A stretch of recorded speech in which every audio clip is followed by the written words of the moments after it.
আচ্ছা, এবার আমরা কিছু স্পেশাল টাইপ অফ সেট দেখে নেব। প্রথমেই যদি সেটের নাম্বারগুলোকে নিয়ে আমরা বিচার করি, তাহলে দাঁড়াচ্ছে সসীম এবং অসীম সেট। খুব ক্লিয়ারলি বুঝতে পারছো, সসীম মানে ফাইনাইট আর অসীম মানে ইনফাইনাইট। এখানে সেটের নাম্বার অফ টার্মস এর কথা বলা হচ্ছে। ধরো একটা সেট এমন ভাবে নিলাম যে সেখানে জাস্ট হাতে গোনা কতগুলো পদ আছে, 1 2 3 ফর এক্সাম্পল। তাহলে এই যে পদগুলোকে আমরা হাতে গুনতে পারছি, ঠিক আছে, তাহলে এটা হচ্ছে গিয়ে সসীম সেট। আর ধরো একটা সেট নিলাম, যে সেটটা হচ্ছে b equals to x such that 2 less than x less than 3, ঠিক আছে। তাহলে দেখো 2 এবং 3 এর মাঝে কতগুলো সংখ্যা রয়েছে, অসংখ্য সংখ্যা রয়েছে। তাহলে x এর ভ্যালু কি হবে, অসংখ্য। অর্থাৎ এই যে বি সেটের মধ্যে অসংখ্য এলিমেন্টস রয়েছে, দ্যাট মিন্স দ্যাট সেটা একটা অসীম সেট বা ইনফাইনাইট সেট। এবার আমরা পড়বো হচ্ছে এমটি সেট। এমটি সেটকে আমরা অলসো নাল সেট বা ভয়েড সেটও বলে থাকি। এখন এমটি সেট নামটা থেকে বুঝতে পারছো, এমটি মানে ফাঁকা, যার ভিতরে কিচ্ছু নেই। তাহলে একটা সেট যে সেটের ভিতরে কোনো এলিমেন্টই নেই, সেটাকে আমরা বলবো এমটি সেট। সেটাকে কি করে রিপ্রেজেন্ট করব, এরকম করে, অথবা জাস্ট দুটো ব্র্যাকেট দিয়ে ভিতরে কিচ্ছু নেই। এইটাকে আমরা একটা প্র্যাকটিক্যাল এক্সাম্পলের মাধ্যমে বুঝি।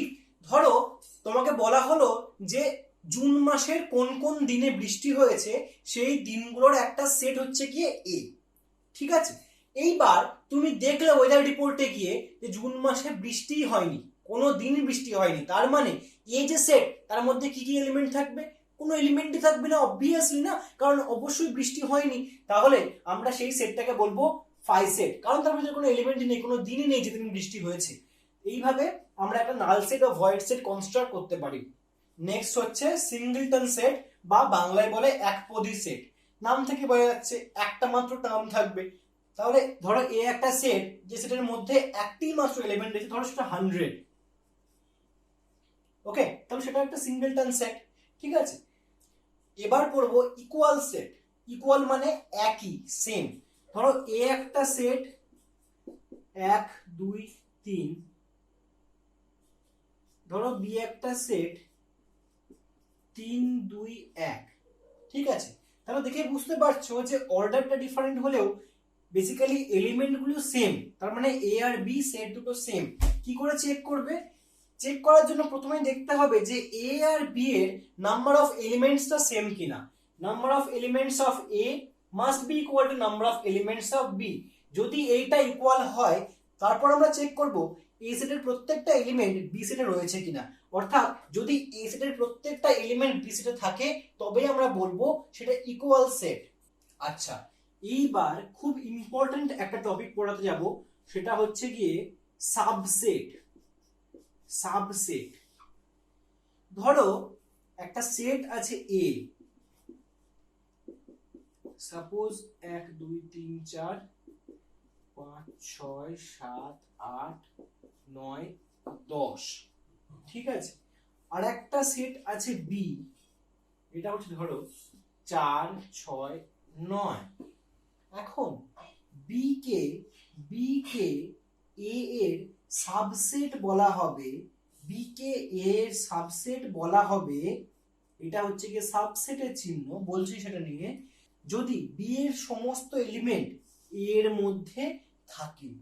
ক্লিয়ার? আরেকবার রিপিট করছি, বি কে এ এর সাবসেট বলা হবে যদি বি এর সমস্ত এলিমেন্ট এর মধ্যে থাকে। আমরা কি করে রিপ্রেজেন্ট করি এটা, আমরা রিপ্রেজেন্ট করি B is a subset of A, এইটা দিয়ে, এই চিহ্নটাকে আমরা বলি হচ্ছে সাবসেট চিহ্ন, ঠিক আছে। এবং এটাকে এমন ভাবে পড়ি যে B is a subset of A. এখন দেখো এটাকে আমরা আরো একটা অন্য ভাবে রিপ্রেজেন্ট করতে পারি। কিভাবে, ধরো বলা হলো যে x belongs to b, alright, ধরো বলা হলো x belongs to b, তাহলে যদি b a এর সাবসেট হয়, তাহলে এখান থেকে আমরা কি ইমপ্লাই করতে পারি, that implies x belongs to a, ঠিক আছে। অর্থাৎ যদি x একটা এলিমেন্ট b তে বিলং করে, তাহলে দ্যাট ইমপ্লাইজ যে x অবশ্যই a তে বিলং করবে। কেন? কারণ b হচ্ছে a এর সাবসেট। তাহলে বেসিক্যালি একটা কোয়েশ্চেন তোমাদের মাথায় আসতেই পারে যে তাহলে অবশ্যই এ সেটের এলিমেন্টের সংখ্যা বেশি হবে এবং বি সেটের এলিমেন্টের সংখ্যা কম হবে। খানিকটা সত্যি। দেখো ধরো এ সেটে 1 এবং 2 এই টার্ম দুটো রয়েছে, বি সেটেও 1 এবং 2 এই টার্ম দুটো রয়েছে, তাহলে কি আমরা B is a subset of A এটা এখানে বলতে পারবো? 100 বার পারবো, কারণ x belongs to B imply করে x বিলংস টু এ, অর্থাৎ বি সেটে যে টার্মগুলো রয়েছে সেগুলো এ সেটে আমরা পাবো। আবার যদি এই এক্সাম্পলটা দেখো যে বি সেটে মাত্র 3টে পদ রয়েছে কিন্তু এ সেটে 10খানা পদ রয়েছে, অর্থাৎ এইটা তোমাদের মাথায় আসা উচিত যে অবশ্যই number of terms of A এইটার সঙ্গে number of terms of B এর কি সম্পর্ক হতে হবে বলো, ভেবে বলো, যে number of terms of A আর number of terms of B এর মধ্যে একটা খুব বেসিক সম্পর্ক থাকতে হবে। সেটা হচ্ছে number of terms of A অবশ্যই greater than or equal to number of terms of B হতে হবে, such that b is a subset of a. Am I clear? এটা লেস দ্যান ইকুয়াল টু মনে হচ্ছে বেশি, সাবসেটের চিহ্নটা হচ্ছে গিয়ে এই রকম, ঠিক আছে? এই দিকটা এটা লাইক সমানো ইউ, একটা ইউকে তুমি ধরে শুয়ে দিয়েছো তাহলে এটা এরকম দেখতে হবে, ঠিক আছে? তাহলে এইটাই ক্লিয়ার হলো যে এ সেটের নাম্বার অফ এলিমেন্টস অবশ্যই বি সেটের নাম্বার অফ এলিমেন্টস থেকে বেশি হতে হবে, যখন বেশি বা ইকুয়াল হতে হবে সরি, তখন B is a subset of A হবে। দেখো এক্সাম্পলটা দেখে নাও যে এ আর বি এর মধ্যে এ সেটে 10টা এলিমেন্ট ছিল, বি সেটে 3টে এলিমেন্ট ছিল, তাহলে 10 ইজ গ্রেটার দ্যান 3, তাহলে এটা গেল। আবার এইখানে দেখো এটার কটা এলিমেন্ট ছিল? দুটো, এটার কটা এলিমেন্ট ছিল? দুটো, তাহলে দুটো ইকুয়াল করে যাচ্ছে। এখন ধরো আমরা একটা সেট কনসিডার করি, যে সেটটা suppose b equal to 0 1 2 and a equal to 0, তাহলে এইখানে কি আমরা b is a subset of a বলতে পারবো? কি করে টেস্ট করব? b এর যে কোনো একটা এলিমেন্ট নেব এবং সেই এলিমেন্টটাকে আমরা দেখব a তে আছে কিনা। ধরো 0 নিলাম, 0 b তে আছে আবার a তেও আছে, ওকে। এইবার নেব 1 নিয়ে দেখছি 1 বিলংস টু বি, বাট 1 কি বিলংস টু এ? একদমই নয়, 1 এ তে বিলং করে না। সিমিলারলি 2 এর জন্য এটা কারেক্ট যে 2 বি তে বিলং করে কিন্তু এ তে বিলং করে না। তাহলে এটাকে আমরা কি করে রিপ্রেজেন্ট করব? আমরা একটা কেটে দেব, এরকম করে আমরা সাবসেটের চিহ্ন দিয়ে কেটে দেব। তার মানে is not a subset of A, B is not a subset of A. বোঝা গেল?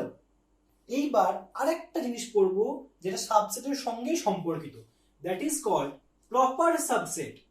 আমরা একটা সেট বি কে তখনই এ এর প্রপার সাবসেট বলবো, এটা প্রপার সাবসেটের চিহ্ন, এটা প্রপার সাবসেটের চিহ্ন, নিচে এই দাগটা কিন্তু নেই। তাহলে প্রপার সাবসেটের চিহ্ন হচ্ছে কি এইটা, আর শুধু সাবসেট যদি বলতাম তার চিহ্ন কি ছিল? এইটা, নিচে একটা দাগ, ঠিক আছে? তাহলে আমরা বি কে এর প্রপার সাবসেট বলবো যখন there exist an element x, একটা এলিমেন্ট এক্স এক্সিস্ট করে কোথায়? না এ সেটে, যেটা বি সেটে এক্সিস্ট, বি সেটে বিলং করে না। তার মানে বি এর সমস্ত পদ, সাবসেটের ক্ষেত্রে কি রুল ছিল? x belongs to b implies that x belongs to a। B সেটে একটা টার্ম আছে, তার মানেই হচ্ছে সেটা অবশ্যই এ সেটে থাকবেই। অলরাইট, তার মানে প্রপার সাবসেট হওয়ার আগে ফার্স্টেই আমাদের দেখতে হবে সেটা আদৌ সাবসেট হচ্ছে কিনা। যদি সাবসেট হয় তারপর আমরা ভাববো সেটা প্রপার সাবসেট নাকি প্রপার সাবসেট নয়। প্রপার সাবসেট মানে কি? প্রপার সাবসেট মানে বিতে যে টার্মগুলো রয়েছে সেই টার্মগুলো ছাড়াও এতে মিনিমাম একটা টার্ম থাকবে। বোঝা গেল? দেখো ধরো বি ইকুয়াল টু, আগের এক্সাম্পল নিচ্ছি 0 1 2 সাপোজ, আর এ ইকুয়াল টু 0 1 1.5 2 2.5, ঠিক আছে?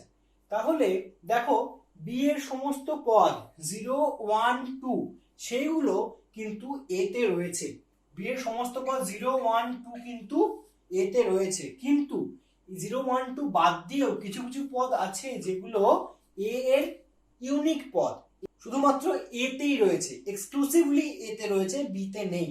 তাহলে এই ক্ষেত্রে আমরা বি কে বলবো এর প্রপার সাবসেট। আরেকবার ডেফিনিশনটা রিপিট করে দিচ্ছি, কোনো একটা সেট বি কে আমরা কোনো একটা সেট এর প্রপার সাবসেট তখনই বলবো যদি এ সেটে একটা মিনিমাম একটা এলিমেন্ট থাকে যেটা বি সেটে নেই।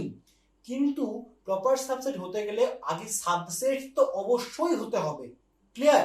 তার মানে আমি আরেকবার রিভাইজ করে দিচ্ছি, দেখো প্রপার সাবসেট হওয়ার আগে একটা সেট বি কে একটা সেট এ এর প্রপার সাবসেট তখনই বলবো নাম্বার 1 যদি বি এর সাবসেট হয়, এটা ফার্স্ট ক্রাইটেরিয়া, যে বি এর সাবসেট অর্থাৎ বি এর সমস্ত পদ এর মধ্যে রয়েছে। যদি এইটা হয় তাহলে আমরা 2 নম্বর ক্রাইটেরিয়া চেক করতে যাব। কি ক্রাইটেরিয়া 2 নম্বর? যে বি এর যে টার্মগুলো রয়েছে সেই টার্মগুলো বাদ দিয়েও এতে মিনিমাম একটা টার্ম যেন থাকে, তবেই আমরা সেটাকে বলবো প্রপার সাবসেট। আর প্রপার সাবসেটের ক্ষেত্রে নাম্বার অফ টার্মস এর মধ্যে কি সম্পর্ক হবে? নাম্বার অফ টার্মস এর মধ্যে কি সম্পর্ক হবে? এটা এন। অবশ্যই n A greater than n B হবে। Number of terms in A অবশ্যই greater than number of terms of B হতেই হবে, তবেই সেটাকে আমরা প্রপার সাবসেটের ক্রাইটেরিয়ায় ফেলতে পারবো। ঠিক আছে? এইবার দেখো প্রপার সাবসেট যখন আছে তখন ইমপ্রপার সাবসেটও থাকবে। আচ্ছা, ইমপ্রপার সাবসেট কাকে বলবো? যেটা প্রপার সাবসেট নয়। ঠিক আছে? প্রপার সাবসেটের ক্ষেত্রে কি রুল ছিল? বি একটা এ এর প্রপার সাবসেট হবে যদি এ তে একটা এক্সট্রা টার্ম থাকে। ঠিক আছে? কিন্তু যদি এ তে কোনো এক্সট্রা টার্ম না থাকে, অর্থাৎ যদি বি ইকুয়াল টু এ হয়, ফর এক্সাম্পল ইকুয়াল সেট হয়, কিরকম? ধরো বি হলো গিয়ে 1 2 3 এবং এ হলো গিয়ে 1 2 3, তাহলে এই সেট দুটো সেম, তাহলে বি এর 1 2 3 টার্ম বাদে এতে অন্য কোনো টার্ম নেই, তাহলে এটাকে আমরা বলবো ইমপ্রপার সাবসেট। ঠিক আছে? প্রপার নয়, তাহলে প্রপারের চিহ্ন দিয়ে মাঝখান দিয়ে আমরা ঘেঁচান। ঠিক আছে? বোঝা গেল?